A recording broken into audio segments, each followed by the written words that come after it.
So what we're going to do today is do a quick run through of what cholesterol is, give you some just different types, knowing your numbers, and also just giving you tips and tricks around diet and cholesterol as well too, if you've been recently diagnosed with high cholesterol. So just going into what is cholesterol, it's a fatty substance and it's actually needed for some of the processes in our body like producing vitamin D, used to make bile acids, and also just can be associated with a build-up in our arteries. So this is the one with diet and lifestyle that we'd look to try and avoid or prevent if we can.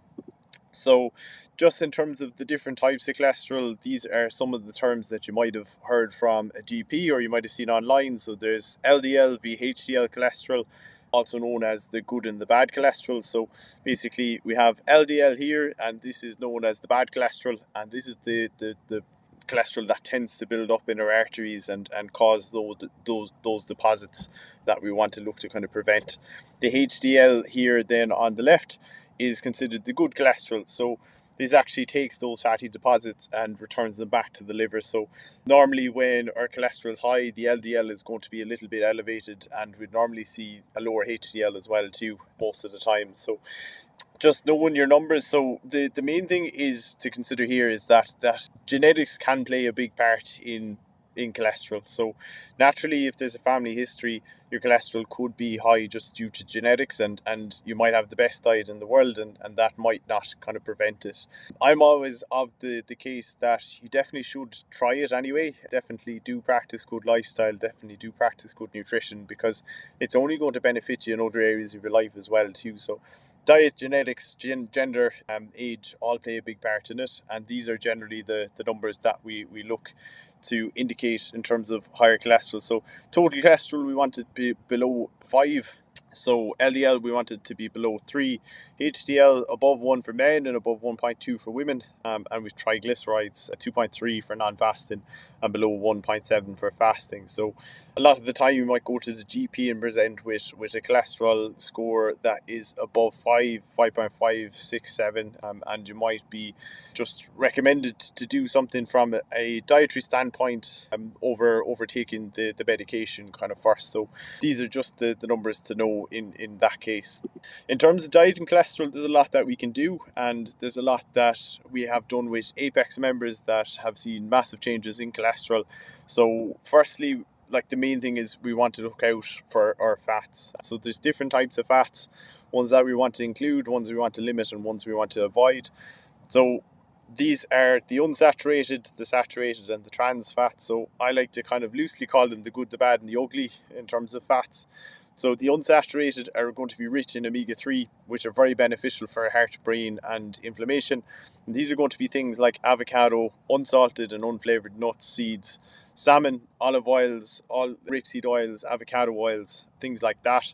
And these are all going to be very beneficial for cholesterol and really help promote that good cholesterol, the HDL cholesterol in our blood. So we want to try and include these in the diet. So like using little bits of olive oil in the cooking, using having a fatty fish source twice a week, including nuts and seeds in our breakfast, and maybe having a small bit of avocado on toast as well too. The saturated fats in the middle, these are going to be kind of red meats, processed red meats, spreads, and also things like just bacon, rashes, sausage, pudding. We want to look to kind of just limit these as much as possible, maybe choosing leaner red meats if we can. Switching to just chicken, kind of fish like that as well too will really help cholesterol levels, and really watching just our butter use and spreads such as like mayo as well too, and things like cheese. All those are things that we want to kind of limit when our cholesterol is high. The ones we want to avoid the most and really kind of limit are the trans fats. So this is going to be your confectionery and also your fast food. These are going to be like highest in the LDL fats and really kind of promote cholesterol in the arteries. So it's just important to really kind of focus on these on a weekly basis and look to limit them. Other just meats and things like that, eggs definitely can be included. They're high in dietary cholesterol, but that doesn't necessarily kind of affect just the cholesterol that we're on about here. It's different. And other things that we want to watch is just coconut oils. So coconut oils would fall in the kind of saturated fat. So we do want to limit those and focus more kind of on the olive oils, rapeseed oil, avocado oils if we can. And then just kind of general guidance around it is adopting more of a Mediterranean style diet. So like we have the healthy fats here again, like the olive oils, avocado, seeds, salmon, nuts, and natural nut spreads.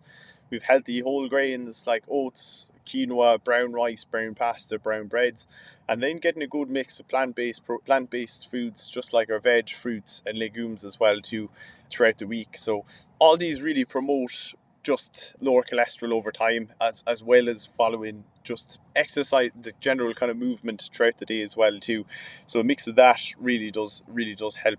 The other thing we want to kind of focus on is just reducing alcohol and fast food as well too throughout the week.